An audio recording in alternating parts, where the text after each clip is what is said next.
ನಮಸ್ಕಾರ ಮುದ್ದು ಮಕ್ಕಳೇ, ನಳಿನಿ ಅಜ್ಜಿಯ ಕಥೆಗಳು ಚಾನೆಲ್ಗೆ ನಿಮ್ಮೆಲ್ಲರಿಗೂ ಸುಸ್ವಾಗತ.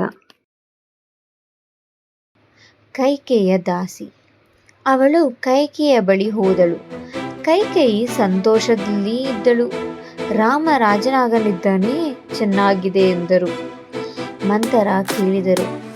ಆಗ ಭರತ, ಕೌಸಲ್ಯ ಹೆಚ್ಚು ಶಕ್ತಿಶಾಲಿಯಾಗುತ್ತಾಳೆ.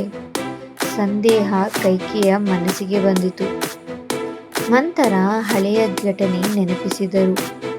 ಯುದ್ಧದಲ್ಲಿ ನೀನು ದಶರಥನ ಜೀವ ಉಳಿಸಿದ್ದೆ. ಅವರು 2 ವರ ಕೊಡುತ್ತೇನೆ ಎಂದಿದ್ದರು. ಈಗ ಕೇಳು, ಭರತನನ್ನು ರಾಜನಾಗಿಸು, ರಾಮನನ್ನು ಅರಣ್ಯಕ್ಕೆ ಕಳುಹಿಸು. ಕೈಕೇಯಿ ಬೆಚ್ಚಿಬಿದ್ದಳು. ಆದರೆ ಭಯ ಗೆದ್ದಿತು. ಕೈಕೇಯಿಯ ಆಭರಣ ತೆಗೆದಳು. ಕೋಪ ಮಂದಿರಕ್ಕೆ ಹೋದಳು. ರಾಜನನ್ನು ಕಾಯುತ್ತಾ ಆ ರಾತ್ರಿ ದಶರಥ ಬಂದರು. ಅವಳನ್ನು ನೋಡಿ ಬೆಚ್ಚಿಬಿದ್ದರು. ಏನಾಯಿತು? ಕೈಕೇಯಿ ಕೇಳಿದಳು.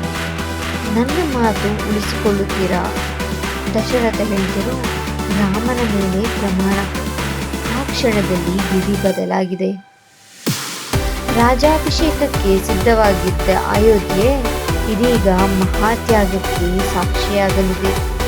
ಆ ಮಹಾತ್ಯಾಗ ಏನು ಎಂದು ತಿಳಿದುಕೊಳ್ಳಲು ಮುಂದಿನ ವಿಡಿಯೋಗಾಗಿ ಕಾಯಿರಿ. ಈ ಕಥೆ ಇಷ್ಟ ಆಯ್ತಾ ಮಕ್ಕಳೇ? ನಾನು ಸಿಗ್ತೀನಿ. ಬಾಯ್. ಮತ್ತಷ್ಟು ಕುತೂಹಲಕಾರಿ ಕಥೆಗಳಿಗಾಗಿ ಲೈಕ್, ಶೇರ್, ಸಬ್ಸ್ಕ್ರೈಬ್ ಮಾಡಿ. ಹಾಗೆ ಗಂಟೆ ಹೊಡೆಯೋದನ್ನು ಮರಿಬೇಡಿ.